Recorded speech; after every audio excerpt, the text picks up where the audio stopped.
you never heard of. Hey everybody, welcome to the Common Folk Podcast with Ben, Morgan, and Andy.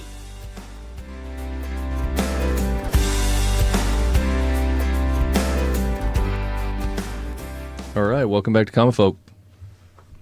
Yes, we are back. We're back. Are you sure There we my go. mic's on? I think I can shut it off. Is it on now?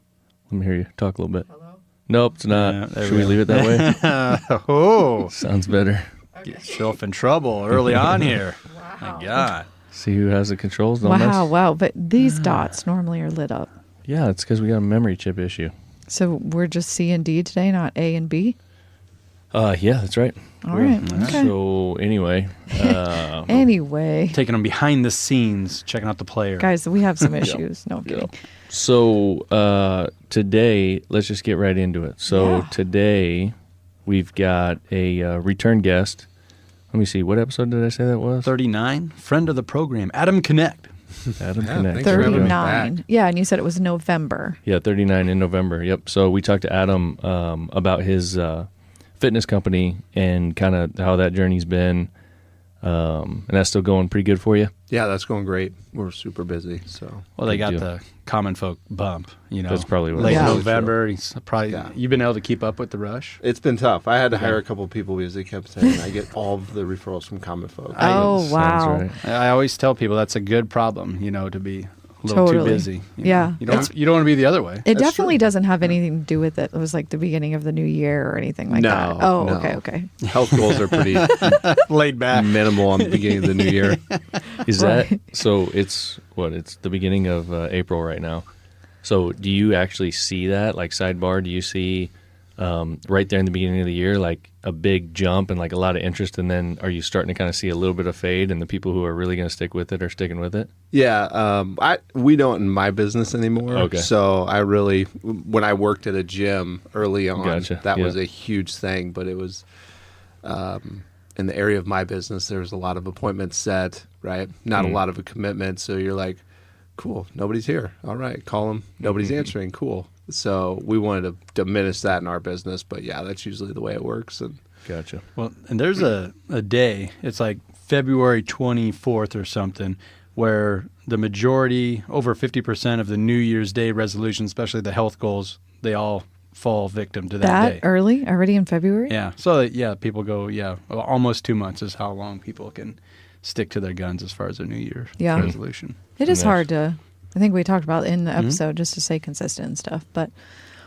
Yeah, we're not talking so- about working out today. We're talking about something so else. during that episode, if folks go back to that, we touched on a little bit the fact that Adam had been involved growing up in skeet shooting and competitive skeet shooting, and we wanted to get into those details a little bit because for us personally, it's something that I did growing up, not skeet but trap. So I really enjoy it, and I love the topic, and I think a lot of people who are listening do as well. We've got a lot of, just shooters and outdoorsmen and outdoors women and all that listen to the podcast. So it's a kind of a fun topic. It's something that not a lot of people talk about. So for a little bit of background or a little bit of what's going on today, our son is in 6th grade and he started this year on the trap team in school. So he starts junior high next year, but they let him start in 6th grade. And then they do that all through high school. So he's considered a junior is what they call it in the 6th, 7th, and 8th graders. So we've been Morgan and I have been getting more and more involved in it, and just in having conversations with people, like it's clear people don't understand what it is. Like, how does that work? What's going on? What are the rules? How do you do this? How do you do that? Yeah. Oh, it's so strange. Like there's all these unknowns. So I thought it'd be fun to talk about something that a lot of people could relate to, and then also kind of talk about your story and how you got involved and what level you took it to.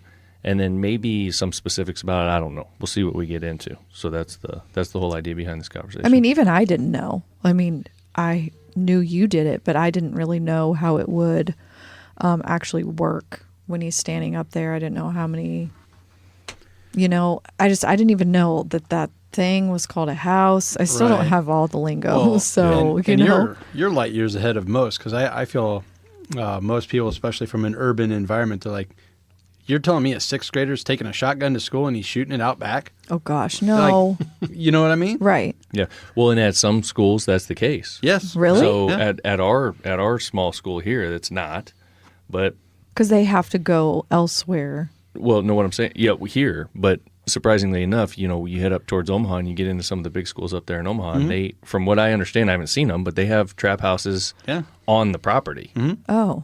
So they're See, out there shooting at their I didn't schools. even know that. Okay. Yeah. One of the girls' Catholic schools, you probably know this, Adam, but they've just been dominating Skeet or, Team Skeet. I mean, just year in and year out. And it's just this little Catholic school up in North Omaha that just dominates. So to give people a little bit of background on that, so we, the organization, and I don't even fully understand this yet, but there's like governing bodies, with these different names, whatever, ECTC and so on and so forth. There's like these different regions. So we are here locally. We're in, I think they call it like the southern region or something like that. So there's, I don't know what it is, 7, 8 schools, something like that are involved in the shoot every week. But we don't compete against the central or the northern or whatever, which includes, the Omaha area, Right. the Lincoln area, like those kinds of schools, until the state meet.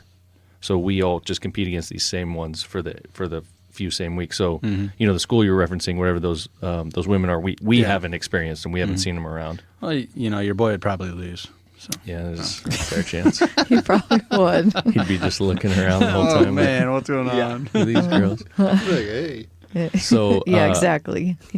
Adam, tell us a little bit about, so let's start with, I want to talk about how you got involved, and I want to talk a little bit so people understand the difference between Skeet and Trap, because you were more involved in Skeet, right? Mm-hmm. Yeah, so I got more involved in Skeet, and I got involved, my dad grew up hunting and fishing, and so he would always take me out at a young age, and I couldn't hit the broadside of a barn, and of course, like, I'm probably like a lot of you guys, I'm super competitive, and, after about the 5th pheasant I missed, I'm pissed. Like, it's not fun for him anymore. I'm wanting to throw my gun across the creek.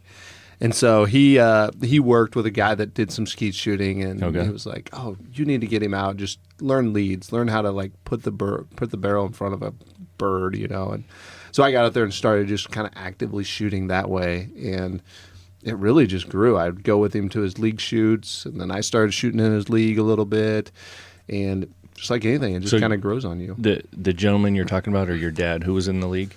Yeah, my dad was in the league Okay.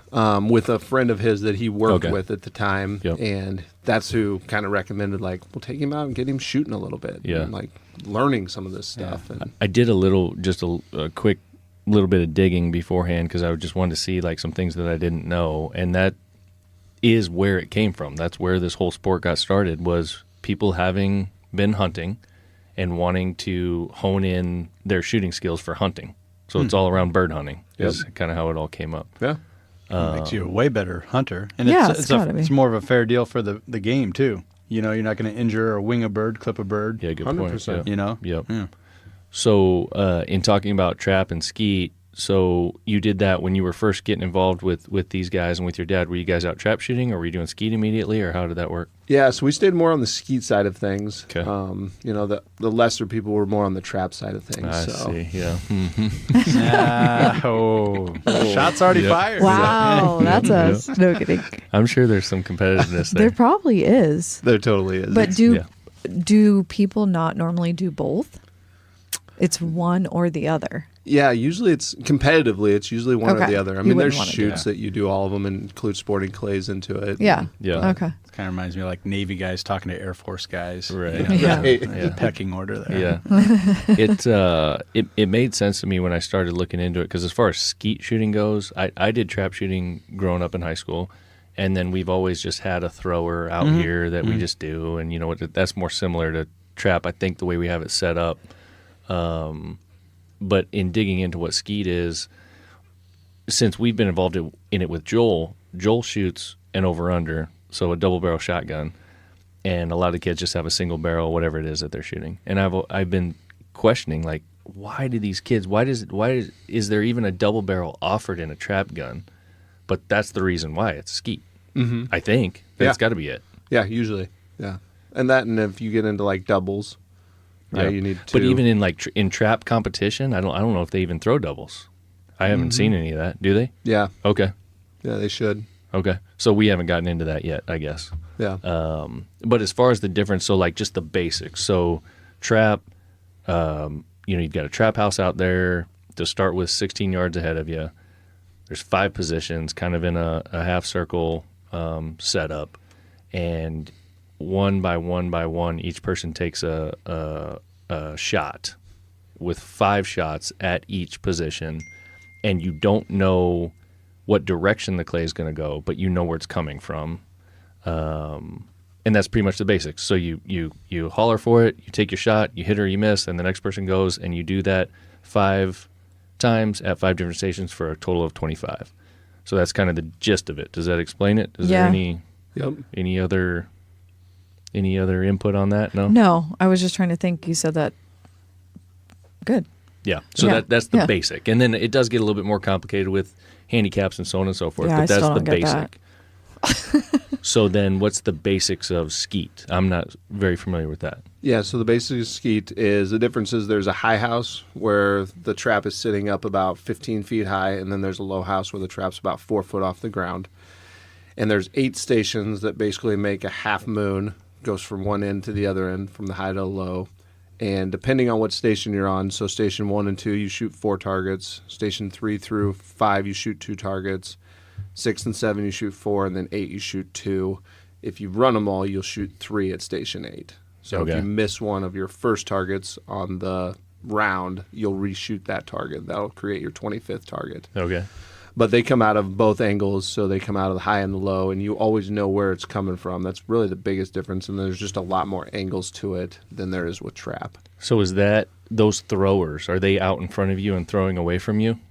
Depending on where you're at in the station. So like station 1, the high house is literally right above me, and it's going away from me. Okay. And then the low house, obviously, it's literally coming right at me Okay. to go over top my head pretty much. Oh, So you have some targets that are not flying away from you. They're flying kind of in a general at you direction. Yeah. And then as you work your way around, that angle obviously becomes greater to where they kind of just come Yep. straight across in Yep. front of your face. And so do they throw out of those throwers at the same spot every time? Or do those throwers move at all? Nope, those throws Okay. don't move. So, and then based on your position decides what angle it's going to be coming from. Exactly. so you Got start it. getting a feel for your position 1, which angle, how you're Yep. going to shoot.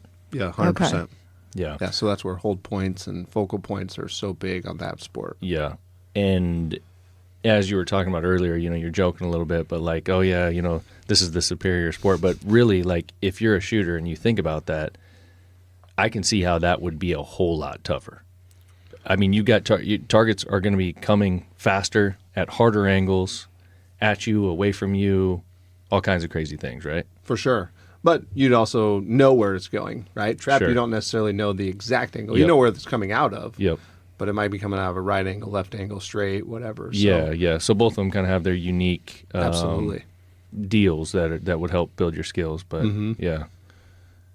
yeah, and I think I definitely would have more trouble with skeet, but I think it's just because I've been shooting trap. 100%. So maybe I'd have to get used to that. Andy, I heard that you're good at pheasant. I'm terrible at everything. Come on. Oh man, I'm kidding. Our last pheasant episode, they got me pretty good. It was a shot. I mean, it should have been an easy shot, just right in front of me, horizontal, and I was behind. And then you were there. Everyone was. I got it flipping on me. That's camera. why I said it, because he was there. I don't really know. Yeah. I didn't edit it out. I put it on there. I even poked fun at myself. I think so. it was on the drone, wasn't it? Yeah. I was flying the Oh. drone behind you. Yeah, it was like the best camera work the entire episode. Just happened to get my miss in the first shot of the day. Did you ever get one, though? I did. I made the next Okay. one. I made the next one, which is actually it was a tougher shot. That one was on the drone too, Yeah, up over yeah. top. But I mean, everyone's going to Yeah. miss. And it's kind of on. crazy. Yeah. I mean, Yeah. a pheasant is only like 4 or 5 times the size of a clay target, but it's like it's just a big old inflated football just right in front of my face, wobbling along. yeah. Yeah, So, Yeah. but you didn't do it in high school. No, but Did your little school have it? No, it wasn't Oh, even offered. Wasn't even a thing. No, Okay. No, but same type of deal. We just had one of those little hand throwers. Mm-hmm. I think one of my uncles might have had you pull it back and that was on the ground. But Yeah. that was still just a single load Yep. type deal there. And it was just recreational stuff like that, you know. And it doesn't seem like there's really any rhyme or reason as far as schools go. So around here, like our town, Murray is like, I don't know what it is, 500-600 people, something like that. But then plus Beaver Lake, that's another 1,000. So let's say it's 1,500. That school has it. And then right down the street, Plattsmouth is, what's the population of Plattsmouth? 4,000? I don't know. It's about 6,000. 6? Okay, Yeah. boom. So quite a bit bigger. And they don't have a team. Right. Some of their kids will shoot with Conestoga if they know about it. Right. But the message hasn't been conveyed that, hey, you know, like a lot of kids don't even know it exists. Right. Oh, yeah. So it doesn't really necessarily have anything to do with the size of the school. It has more to do with kind of the local motivation, I think, to have that team. Yeah. Yeah. Well, and I see it a lot in the tech side of it, you know, broadcasting. Okay. Some schools have just a phenomenal broadcasting equipment, kids that are learning how to, you know, work the board like what you're doing right here. And then other schools don't have anything, you know, and it's all, you hit the nail on the head. Is there a teacher? Is there an administrator who cares about Who's it? into it? Yeah. Who's into it? And that's what it takes. It takes somebody to actually care about it. And it's kind of hit or miss between all the different school districts. And we're kind of at that crossroads right now in our school district because the guy who's been in charge of it has been in charge of it for like 20-something years from the sounds of it. And he's just at a point where like he's doing fine with it, but he's about done. You know, he's about done. He's ready to move on. So someone's going to have to step up and take that over, or else this program's going away. It will. It will go away too. Yeah. Your old stomping grounds, Kearney. Did you see their old baseball coach put out his retirement notice?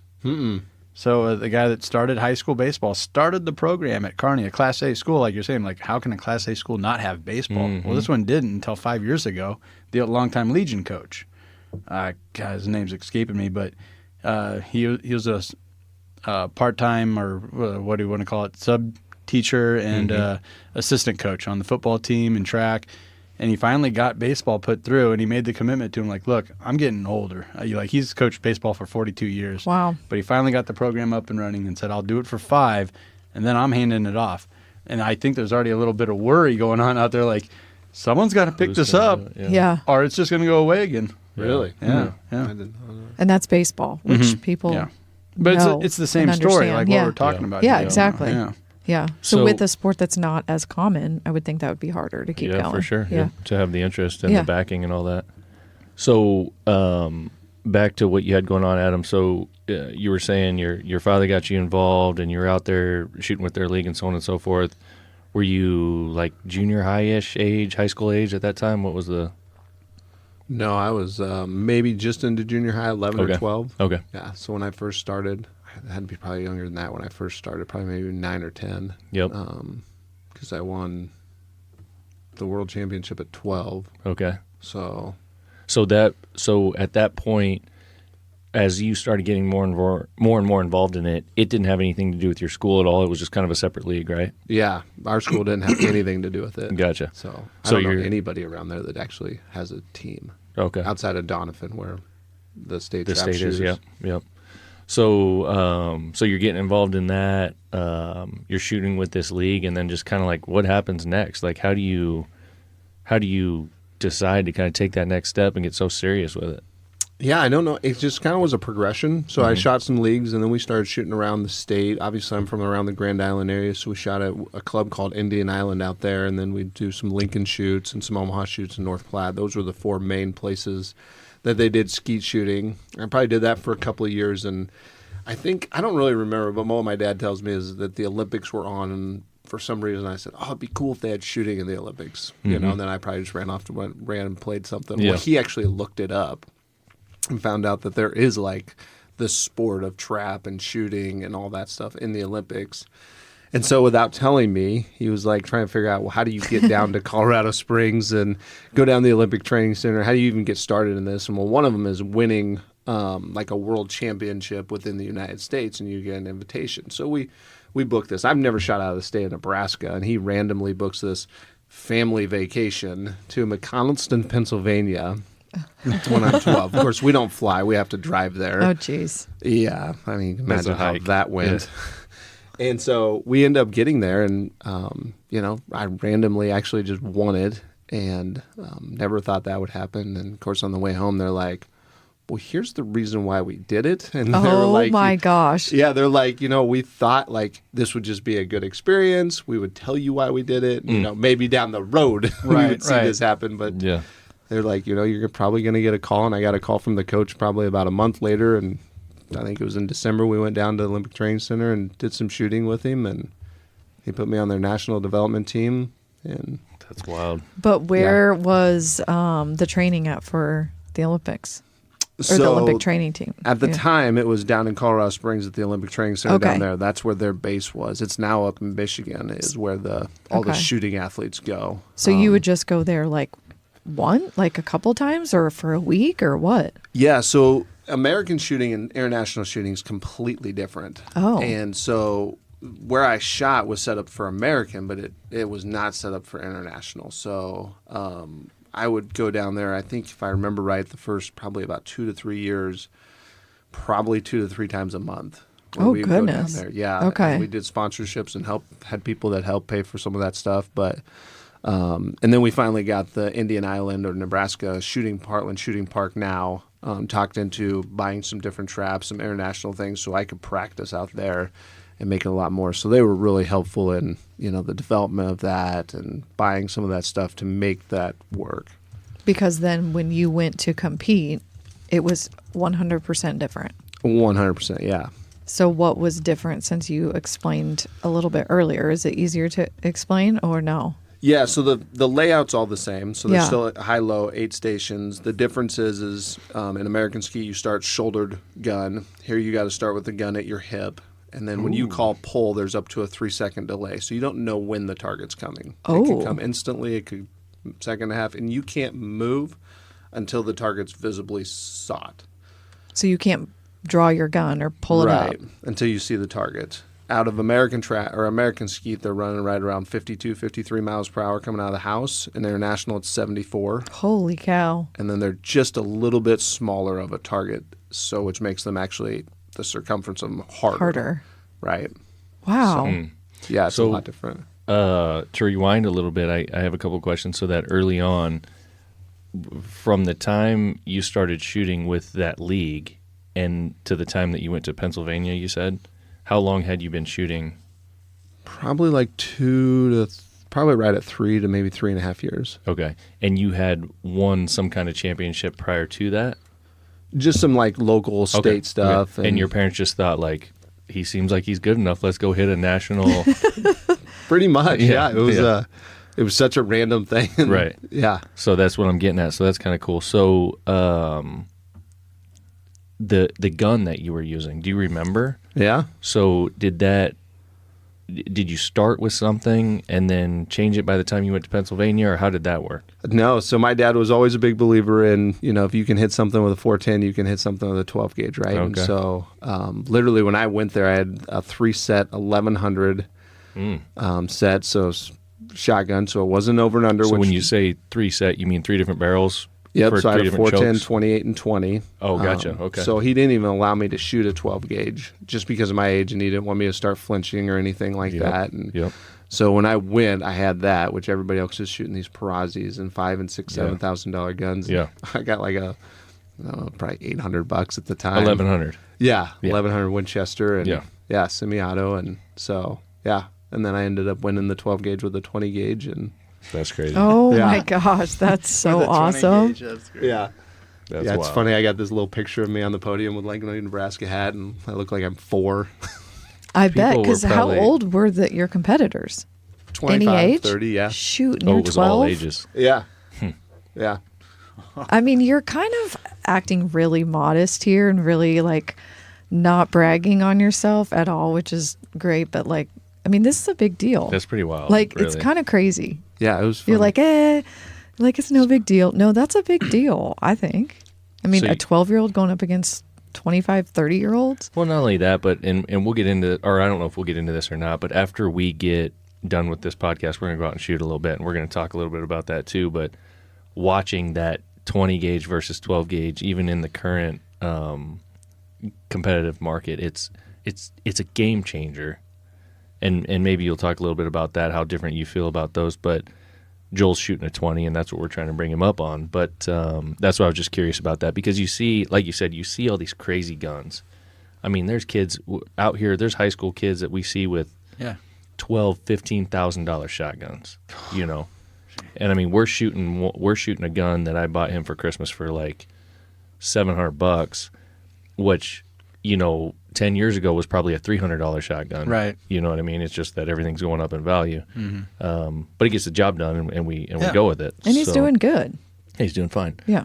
So you're there. You guys are on your way back. You find out what your parents, what the whole point of that was, and then what's next? Yeah, so I'm trying to remember. I think it was in September, and like I said, it was about a month later. I got a call from Lloyd Woodhouse at the time, which was the U.S. Olympic shotgun coach, and basically just invited us down to do some shooting with him, which is pretty common if you win it. And you can, I think people decline it, it sounds like, after talking to him for a while. A lot of people decline it. They're not interested in that. They like the American style. And so, of course, we went down there and shot. And from what I understand, he liked what he saw and saw development and saw potential. So he put me on their national development team, which allowed me to come down to Colorado Springs and stay at the Olympic Training Center and train with the coaches and train with him and train with some of the athletes that were staying down there. And so, yeah, and then just you grow and make teams. And So at that point, when you get involved in that, then do you switch guns? so I didn't for like the first year. Really?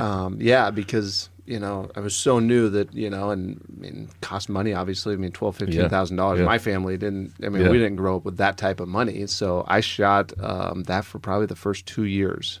And then as I started making some teams and then traveling more overseas, that's when you want things like, as far as like an over and under and different things like that, because obviously something breaks, you're SOL at that point. Sure, yep. So that's kind of a testament too to some of those manufacturers. I mean, you're shooting a who knows how old 1100 Olympic level training. Yeah. I mean, it's pretty wild. But I also get a kick out of how your old man was right. You know, if you can hit it with the 410, you can hit it with the 12 gauge, and you can hit it with an old 1100. Yep. You know, it doesn't matter. It's more to do with the shooter, not the mechanism. Shooter, not the gun. Yeah. Yeah, I'm surprised actually the coach didn't push you to get something, you know, different sooner. So I think that's also pretty cool. Yeah, no, he never, that I knew of, he never did. I don't know whether that had talks with my parents, but I get the impression that a lot of that has changed too. It's like anything else. Like I feel like these shooting sports are kind of like golf. Right. Yeah, in that just kind of the way they're handled and like how the tech develops and what the tools are and so on and so forth. So like anymore, like if you're into golf, I'm really not, but I see it every now and then. There, you know, you can buy clubs that are absolutely outrageous, and you can buy clubs that aren't. Right. And there's guys that can do the same with both of them. But there's other guys that are like, oh no, these ones, this shaved 4 points off my game or whatever. You know what I mean? Like you have all that kind of stuff, and I feel like it's so similar to that. Well, and I don't want to call it commercialized, but the majority of the money that professional golfers make are through endorsements. So everybody's wearing a Titleist hat, Adidas, whatever, TaylorMade. That's where it's at. And I would feel the same has probably followed suit with the shooting sports, where if a kid like you shows up with an old shotgun, they're like, no, we got you this beauty right here, free. You just have to use it and, you know, pose for a couple pictures for us. Yeah. I would assume that's the way it is now. That would happen eventually, yeah. You know. So you come back and you're getting involved with those guys, and you're going out to Colorado Springs and those kinds of things, and obviously you're spending some time at home, and you mentioned this earlier, you're shooting at some of the local ranges, and they started like kind of supporting and bringing in other equipment or whatever and kind of developing that sport. Do I have that right? Yeah. So there's obviously a big difference between the types of traps and things like that are used. And so, but once I think they saw that I was serious about continuing this process and making teams, you know, they were great in being able to support me and using funds to do that. And because one of those traps is like $8,500. I mean, it's not cheap. You know, so then you got to buy two of them and then targets. And yeah. Did you see, or have you seen, based on the influence that you had and like the like I said, the influence that you brought back to your home with your success, that kind of developed that sport in your area? Like then was there more kids getting involved in it? Yeah, into the shooting there was. So there wasn't a team at Grand Island Senior High when I was shooting, and there is now. And they shoot all different sports. Trap's a way bigger sport than what skeet is. I mean, you see it at the Donovan Trap State Shoot. There's 1,500 shooters. Well, the state skeet shoots might have 100, literally, kids shooting in it. So Trap's such a bigger sport. So most of them identified with that and went that route. But yeah, there was definitely a bigger showcase to it, and as it started getting to be recognized a little bit. And, Yeah. Yeah, that's cool. Is that what that team, high school team out of Broken Bow, they shoot trap? Like they're always ranked nationally. They go to all these different championships. I just know it because we just did an episode over the Nebraska One Box, and a lot of those monies are raised for scholarships, shooting scholarships, things of that nature, and they also support the local high school team, and I think it's a trap team. And they always go down to this big competition in Texas and just clean house, like year in and year out to get first or second. And just teams from all over the nation. They go to Dallas, and like you're saying, little kid in a Nebraska hat, just pew, pew, pew. Yep, taking them down. Yeah. That's right. I feel like the sport is so, I don't want to say underrated, but it kind of is, but it's more like just people don't know about it. Because we go out to these things, and it's like, it's a big event, and it's an all-day event. It's a 5 a.m. to 6 or 7 p.m. event. Setting up a tent, the team brings breakfast, we cook, they'll do lunch. I mean, like, this is no joke. And a lot of people come in, yeah. and a lot of teams bring in like their own enclosed trailers that have all of their stuff for their kind of campsite setup and their grills and a little bit, kind of a base station for the team to come back to and hang out and chat about and get on the same page and all this kind of thing. It's really a neat community. It's fun. Yeah. I mean, it's cool to be a part of. It's fun to see, but I feel like it's like a hidden gem. And it's also kind of one of those things, we've talked about this with hunting before. Like, do you really want to let everybody know? Because it might get right. It might get a little too crazy. Like, you kind of want to keep it like you want to keep your hunting spot or your fishing spot to yourself. You don't we got this cool little sport over here. But you know what I have found, that just us being involved in so many sports at so many different levels with our oldest too, that this is a little bit different. And I don't know if it goes back to the money piece. I haven't put my finger on it. And maybe this is just the experience that I have with Joel's team. It's almost hard for the coach to like mandate you have to be there. One, you're paying for your own shells. Like, we bring the expensive gun or not. I mean, there's a lot of things. We paid for all these clays. So I don't know. I've seen a little bit of difference of not maybe so much I don't know if I want to say commitment. What do you think? What I think it is what I was just talking about, is that there's less people involved. Okay. So it's like on our team, as an example, it's a small team, and we have consistently week after week about 8 to 10 shooters. So, 5 positions, you got 2 teams, basically. There's some schools that have like 70 or 80 shooters. When you've only got that few of kids, 8 to 10, it's like, if someone can't come, they can't come. They're not losing their spot. Okay. You know what I mean? Maybe it's like that. They're not, and especially at Joel's age, they're not competing for a particular spot where, like, oh, if I don't come, I'm gonna miss out. I'm gonna get punished for that. Where on, let's take soccer as an example with Elise. There was all these kids trying to get that position every single day. Okay. So as soon as you slipped, one was ready to come in. Okay, maybe it's that. I was putting the money piece on it, and that it's not a cheap sport. Well, it's not cheap, that's for sure. And also the motivation. Like, the coach doesn't have to worry about motivation. Like, if you want to squander this and waste your money, go right ahead. Yeah. The coach doesn't have to worry about that. Yeah. I think that's a part and of it. it's put, like, this particular environment has put so much more on the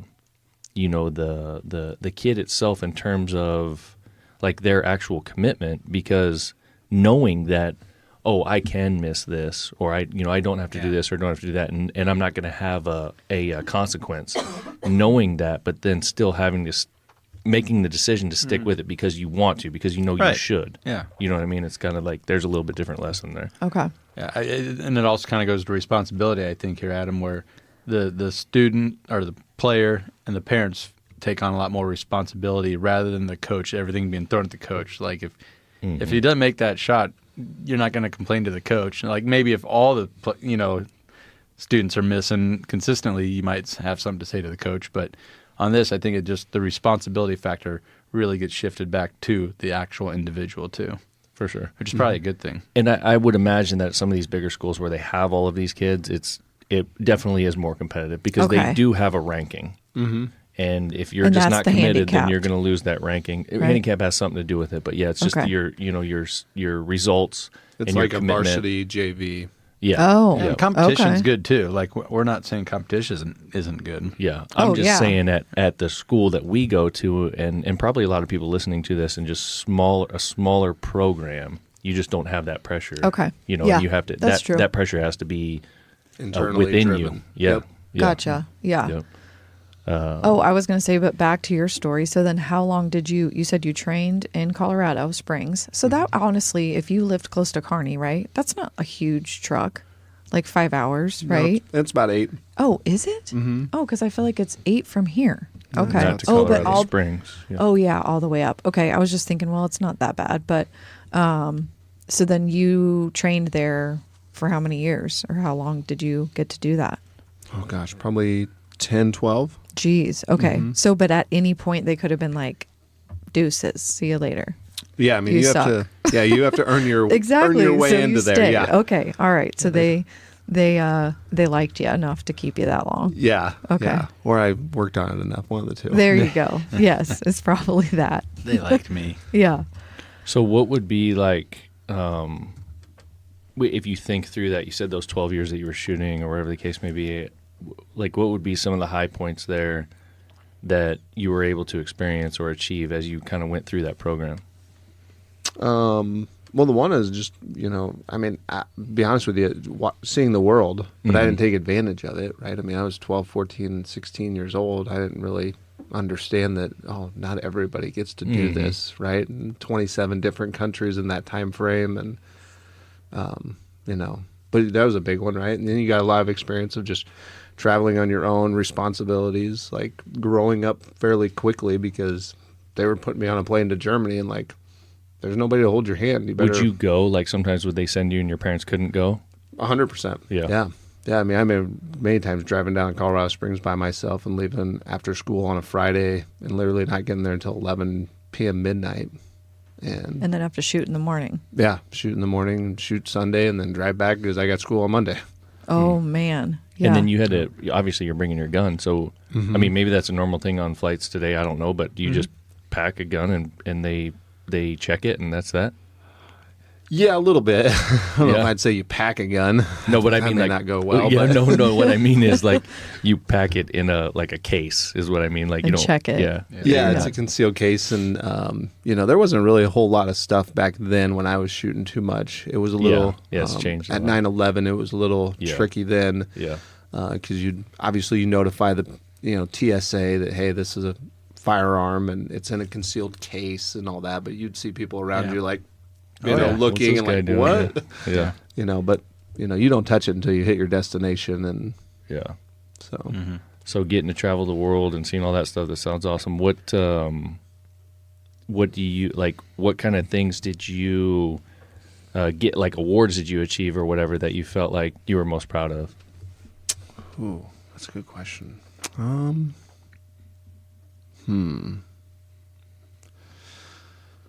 So I would probably say the most proud award that I have is the probably winning the World Championships in Cyprus, because of the time frame.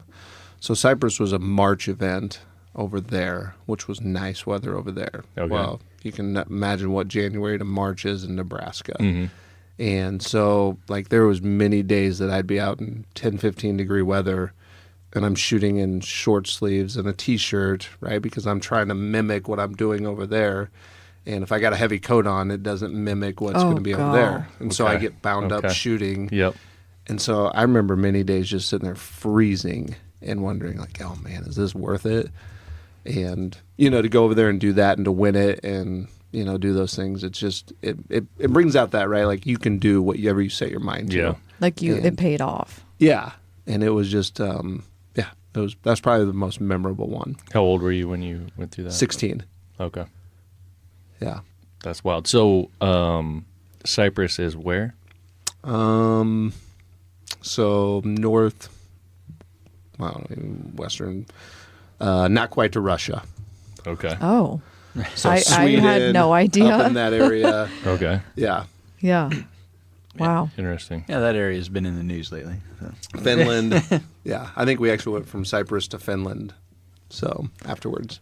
And so you said earlier you had to do some fundraising. Was that just kind of through your school, or did you guys Yeah, no, that was all anything, on my sell own. cookies, like whatever? You just did whatever? Yeah, so it was all on my own. So my school had nothing to do with it. Like my high school or anything like that had anything to do with it. But obviously it was expensive for me to drive to Colorado Springs. It was expensive for me to start to fly. It was expensive for all that stuff. And so I had some small stuff. Hornady was a big one, even though Hornady doesn't necessarily make shotgun bullets or anything. Okay.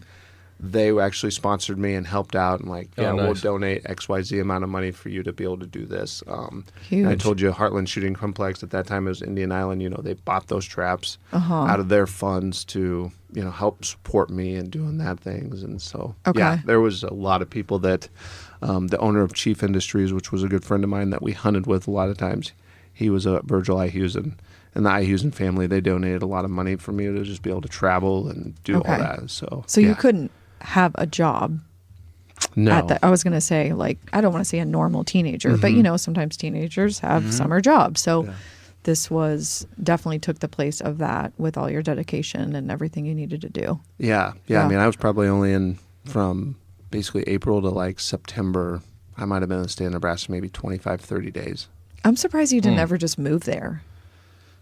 Yeah. I don't think my parents wanted that. No, they didn't. Probably Okay. not. Okay. I mean, All I'm right. sure they were mad at me as a teenager, but they'd still liked me a little bit. But then I would be like, Dad, you're the one that took me. Right. Hey, you're the one that took me to that trip. Yep. So I just looked this up. Is Cyprus an island? Kind of. It's not very big. Yeah. It looks crazy. I can't imagine being 16 years old and going over here. Yeah. I'm just looking at some of the pictures of this. That had to have been wild.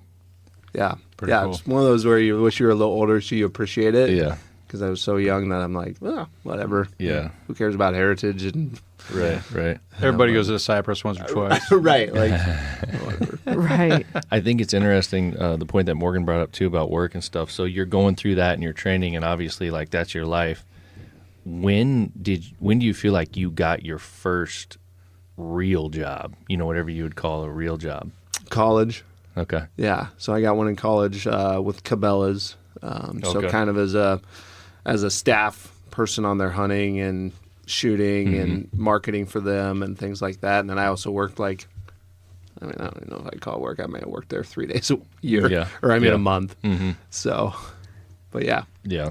Because we kind of ran into that with our daughter, and that was always a debate, was going through high school and all these kinds of things, oh, she needs a job, she needs real world experience, but she's hyper involved in building her soccer career. And it yes, it paid off for her in college and so on and so forth, but then then they get to that point and then they don't have any work experience, so it's just kind of interesting in how athletes deal with that stuff. Yeah, I don't know. I've never had a real big issue with the work experience when I got in the working world, but I think my parents did a really good job of explaining to me that, here's what we're willing to do, right? You don't need to be like every other kid and go get a summer job, but here's the deal. This is your summer job. This is your responsibility. Right. Yeah. Right. If we don't see that happening, right? We don't see you spending 4 or Yeah. 5 days a week Yeah. investing into this, then you're going to go get a summer Going to job. work, yeah. Yeah. Right. Then this is going to end and this is going to start. Right. Yeah. You're going to lay pipe. Yeah, Makes sense, exactly. yeah. So, yeah. Yeah. Yeah. Makes sense. Yeah. Oh, gosh. Well, good. This is Yeah. good info. Yeah. Yeah, Very it's cool. interesting, man. Yeah. Yeah, and I like how it translates to a lot of different things. Where you're like, well, what holds true over here for Skeet and Trap, also you could say works for a baseball team, or it's just kind of across the board the Yeah. reoccurring themes. I think. 100%. Last couple of things that I had. How do you feel? Your experience with that and traveling the world and competing at that eye level and so on and so forth. How's that carried on to what you do today, and how you apply that to your life today? For sure. One of the big ones that we talked about So one of the things when you get onto like a national stage like that, I should say, is you get some different mental help and psychological and how to prepare for, you know, competitions and relaxing nerves and things like that. And how do you do that, right? And there's physical things, there's techniques and stuff like that. But one of the big things that I think I learned was, you know, that if you view the masses and do the opposite, you're probably going to crush it. And so even in that world, they talked about like, you know, here's 75 people trying out to make three teams, which is 8 people. You know, they're like, well, watch all these other people and how they train, and then go do the opposite if you want to make the team, right? And a lot of other people would train, and they may shoot 100, 150 shots a day, right? We shoot usually 75 shots a competition, and then 50 the second day. Well, I'd watch like a guy like Todd Graves, who kind of mentored me and was an Olympian and things like that. He would shoot roughly around 250 to 400 shots a day. Jeez. And then he would do different station work, right? But you're out there, like you said, with shooting, right? We were out there 8 to 10 hours a day. A lot of people were out there 4 to 5. Cool, I've done my training, and now I'm going to go do some fun stuff. You know, and that wasn't realistic. And he taught me, create this like it's your job. Most people work a 40-hour work week. Work 40, 50, 60 hours out here. Sure. Makes sense. Yeah. One of the last things I was thinking about, it made me, it came to mind when you were talking about you're trying to train for a completely different environment as far as weather goes here in a completely different environment. You're wearing your shorts and so on and so forth. Have you ever seen, and this is just a sidebar, any like indoor shooting facilities that have to do with clays? Mm-mm. Doesn't it seem like a no-brainer? I mean, it seems like it'd be easy to build. Seems like you guys should put start together. one. So Right? my point is, are we ready to go into business to do this? Oh, here we go. Oh, damn. I'm sitting here looking at focused firearms at an F. I'm sitting here looking at this whole industry and the little bit of experience that we've had with it. And I brought it up to Morgan and I said, God, this industry is like, or this sport is just ripe for the picking. And if you take the intensity, and you take the intensity that you had on a national level in just this particular sport, but if you take the intensity that we've experienced in soccer, in basketball, whatever, and apply that to this particular sport, I mean, I feel like it would just make it absolutely ridiculous. And again, back to what we talked about earlier, maybe you don't want to do that because it just needs to still be its fun, exclusive We thing. want our niche but over here. yeah, I don't know. It just feels like it's something that is ripe for the picking. And if you had a cool, even basic indoor facility where people could come and train in any environment and any trap setup and so on and so forth, I think it'd be awesome. So Yeah. in none of those places you travel to, in the 27 countries or whatever you said, no one had anything indoor? Mm-mm. So- Not for That's shotgun, crazy. So- air rifle and stuff. Okay, because I was going going to say there's always other places that we always forget about, but maybe not. So you guys all have heard the moniker, there's no original idea. Like everything's came from this Yes. and then just people build on it, right? You just have to put your original, thumb on it. Spin on it, yeah. So I'm going to meet all you guys halfway. It's already been done. It's Top Golf, but with shotguns. You got Yeah. the little heaters there. You got the net Didn't you there. see the new 100%. baseball? Yeah, There you go. Yeah. You The know? new baseball thing is coming? The complex. Yeah. Yeah. It's called like Top Baseball or Oh. something, where like, no, I'm dead serious. I saw it on I believe baseball. you. Yeah. Or Facebook, that they're like making these baseball places like Top Golf where you can Oh, like cool. hit. And that's That different- that's I don't know. that's a great example. And what you said there, Andy. I mean, the way you could just imagine Yeah. standing there with shotguns. Yep. Obviously, you're not going to have beers and stuff, but you're going to Well, I mean, let's keep this open.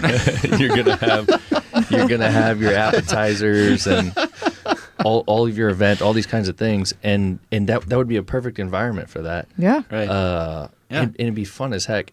Yeah, 2 levels, man. 3 levels, you know, corporate events, Yeah. the whole 9 yards. Yeah. And Fun. I also want to point out, and this is kind of part of this conversation, this shooting sport conversation. I think what stops people from doing stuff like that is like the fear around guns. Right. Like, Yeah. oh, we don't want a bunch of people walking around with guns, whatever. And what I would say to that is go to a local trap meet. Mm-hmm. There is literally hundreds and hundreds of kids, if not thousands, Yeah. Kids. walking around with a shotgun and ammo and getting to their position when they need to, Yeah. and shooting, doing their competition, getting back, putting it away, doing all the things, Yeah. and there's no accidents. Yeah. Oh, yeah. What's that park over on Harrison? Coke? Harry Coke Gun Club. Yep. Yeah, gun club, and real nice facility, right? Nothing over the top or anything. They serve beer there after you're done shooting, Right. Yeah, they got a liquor license. But one of the guys that I introduced to the outdoors and bought him a shotgun for his wedding, actually.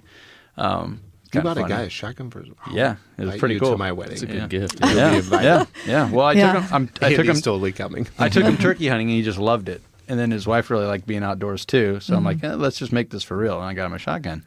And then I took him to that facility, and like you said, we walked in there, and he was like shocked, like, oh my God, he'd never been around an environment like, but all these old guys were breaking down their shotguns and cleaning them. And he's never seen that many firearms in his life, and it freaked him out. And he said something like, oh my God, this doesn't feel like the safest place. I go, are you kidding me? This is the safest place in Omaha right now. Could you imagine someone coming in here and trying to stir something up with Right. all these boys and their shotguns? I'm like, this Right. is the safest place right now. He goes, oh, you're right. Yeah, you are. Yeah, okay. So think- you got yeah. to be exposed to it. It's a projection that's put out there, and it always has been, but it's a false. Yeah. It's a false narrative. You Yeah. know, it's just you got to educate. Well, and you rewind to not too long ago where, we talked about earlier where, kids, they have their gun at school and they're shooting at school and they're practicing rifles in PE class and, Yeah. in the back window of every pickup in the parking lot has a gun hanging and all these kinds. I mean, it's something Yeah. that has always been there. Right. People have just kind of gotten weird about it, but it's neat to see I think trap with what we're involved in, and I'm sure Skeet as well, is coming up. I'm seeing a whole lot more people talking about it and getting involved in it, which is awesome. Yep. We're excited for the next however many years we have. What do we got? 7 years of it coming Yeah. up. Right. Assuming he wants to continue doing it. I don't know why Yeah. he wouldn't. He might make Yeah. nationals. You guys might have. You might have more than that. You never know. You never know. Yeah. But it's great, and I wanted to chat a little bit about that. I haven't heard anybody talking about the sport, so I just thought it'd be fun to do, and especially with someone awesome. who's been as involved in it as you are. So, with all that being said, is there like anything else we didn't touch on that you wish we would have as far as the sport goes, or anything like that? No, I think you touched on it. It's a sport that if you're listening to this and you haven't got into it, look into it because it's a ton of fun and it teaches kids a young responsibility at a young age. Absolutely. And more for that, they'll help them in everyday life, whether they go do national shooting competitions or anything. Yeah. And I think that's huge. When you look at yourself, I mean, how much shooting do you do today now? Like that's an example I'm using. Not It's a like ton. it was your life, and you got through that and learned a ton of stuff from it, and are very thankful for it. And now today, it's like you're still kind of around it or whatever, but it's not like Yeah, I mean, I make it out once every other week, yeah, maybe. Yeah, same kind of thing as any other sport. Yep. What we're talking about. So. Yeah, that's awesome, man. Well, I appreciate you coming back. This was something that since we had you last time that I've given a lot of thought to, and I thought, man, this would be a perfect topic for common folk. It is. So. Yeah. And I'm excited to see you guys outside. We're gonna go out back Yeah. here. Yeah, we're gonna squeeze off a few rounds and see what happens. Can I It's join? fun. Can I take the class? Yeah. You need it. I know. You need it. Did you bring? It came back. Did you bring Did it? you bring your shotgun? I did not. Oh, But I can go home and get it, you guys. I know. You live close. We'll find one for you. Thank you. Thanks, guys. We're always looking out for you. I appreciate it. All right, cool. Well, what do you think? Close it out. Sounds good. Later. All right. Peace. All right, Thank you, see guys. guys.